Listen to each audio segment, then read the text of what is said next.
no real challenge against it. Only one shot coming in. And Ouija backs out pretty cleanly. Hits a rail, but also takes one. Hits another. And finally eats another. So even on the rail count, we're going to see them both back off. Ouija looking for the peak shot.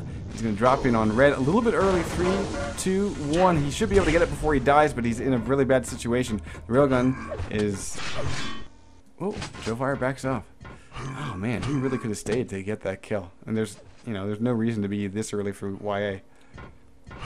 Maybe he didn't understand how much damage he had done against his opponent.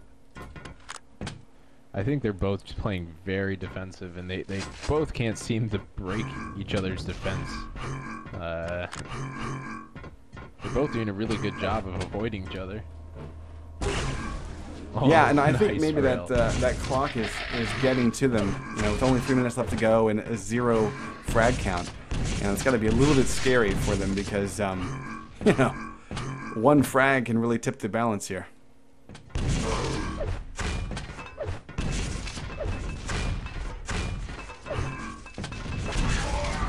Oh, Jovire eats 2 rockets. This is nice placement by Ouija.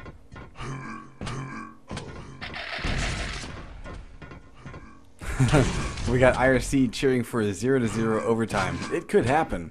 Yeah, and I would even go as far as to say that defensive is maybe too tame a word when you've gone for 8 minutes and 0 frags. I think at this point it's like you're scared to get a frag because again that can literally, like, one frag at this point can lose the game because there's the potential grab of control. Here's a nice big fight. That's 2 huge rockets for Jovire as he backs out of that room for the red armor. Nice rocket jump, and he does not get the railgun shot against the YA. Yeah, against the move to the YA. That railgun shot. Yeah. I mean, even one rail will probably do him in. Oh, not now. It'll hurt Ouija right now. Yeah. Pretty bad. But definitely have the tension mounting here. Red armor, easy grab for Jovire. No damage done. Mega is up, and this is where it really gets scary. Mega is grabbed, but the exit has been cut off by Jovire. He's coming in strong, but the rockets are popping up all over the place, and he will get the frag with just 1:10 left to go. And wow, the rockets were pretty strong from Ouija, but they were better. And look at this revenge. Ouija's coming in with a mere 53 health. Jovire tucks his tail and runs. Yellow armor will keep him alive with 1 minute to go. We're going to hop over to the underdog. It is Ouija, and he is unfortunately in the wrong place. He gets got a little bit too aggressive, and that will be his undoing. And we're going to see Jovire come out ahead. Now 3 frags up. But once again, guys, it was pretty much over after that first frag. And what a standoff between these two guys. Yeah, I mean, 8 minutes without a frag. I know that must have been very frustrating for both players.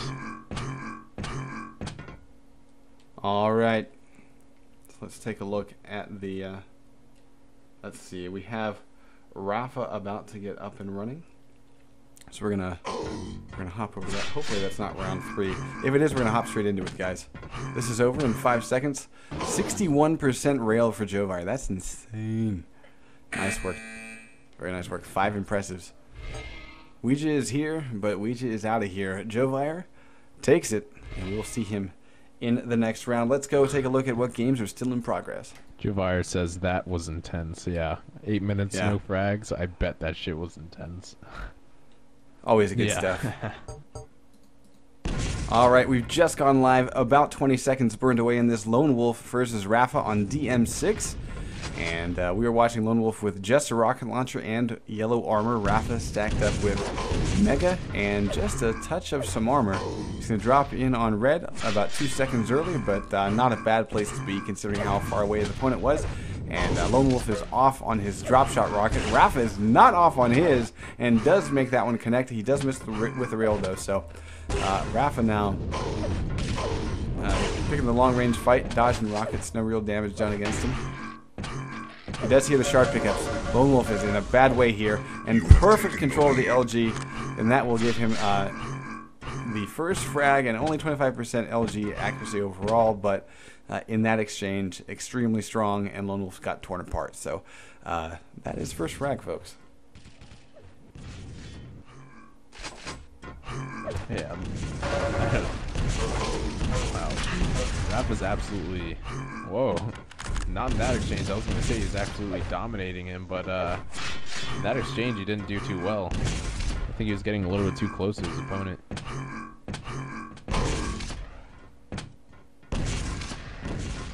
Oh, man. And Ralph is just waiting, baiting out for the yellow armor grab, and Lone Wolf finally takes the bait at the worst time, and down he goes. We have Red coming up about a second before Mega. Rafa doing a little bit of a check with his rocket, trying to force Lone Wolf to make a decision. He does grab the Mega. Rafa does a bit of damage with the LT, does not follow up with the hit on the railgun shot, and he's playing it cautiously, and barely does any damage though. So Rafa, for the first time, does not have control of the power-ups. I wouldn't say that Lone Wolf yet has control either, but Rafa definitely missed out on a bit there.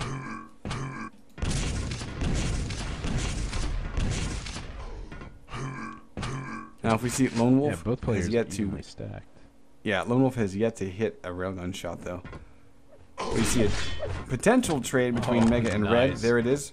Rafa picking up Red. I mean Mega rather, and Lone Wolf picking up Red. Back over to Rafa. Yeah, Rafa hit a perfect rail on Lone Wolf when he dropped down. This is nice.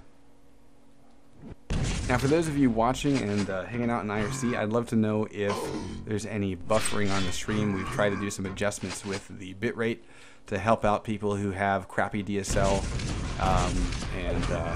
You know, sorry, but if you're still only taking about a 1.1 meg, then sucks to be you. But we did try to lower it to cater to you. Oh, Lone Wolf, no. Oh no. Oh. He hits a big smiley there. A lot of LG damage done. Rafa following up with rails, missing the second shot, but might hit the... no. Disappointing. That's okay. He'll hit that one, though. And he'll have plenty of time to get to this Mega. So I would say now Rafa should have pretty solid control of this map. He's just chasing. Oh my goodness. It's like a cat 4-0 actually. Prey. It's not. It's not as 5-0, right? As I say that, I was gonna say it's not as bad as I thought it'd be. I thought Rafa would just be carrying through him, but he is choosing to play a lot slower, which yeah, I guess is smart. I'm not quite sure how this works. Like the ESL Cups, do you gain points for every win and potentially get invited to the ESL? Yeah, well, this is how it works. Each player for these regular season cups, so basically the Monday night matches, you vie for the top 3 spots, and the top 3 qualify to the Sweet 16 round. Now the points is a slightly different thing altogether. That's a things like ESL Premium and a shot at a nice bunch of cash for he who has the most points at the end of the season. So 5-minute warning.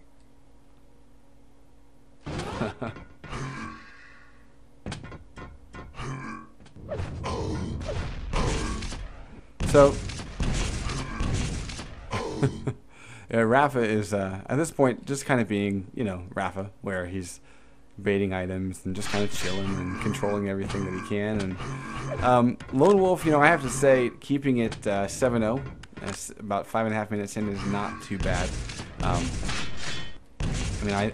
I think that most people would we can see that Lone Wolf was just kind of, he's being a little bit, I don't want to say silly, but he seems to be kind of relaxed, and he realizes he's playing against Rafa, and he's trying to have fun with it. I like the fact that he's being creative with the rocket jumps, because one thing that I think is really fun for a player to learn is what you can get away with, especially when you play against someone like Rafa. And this jump's actually become really popular. And I don't remember seeing it that often in Quake 3. I mean, yeah, people did it, but it's pretty much become like bread and butter these days.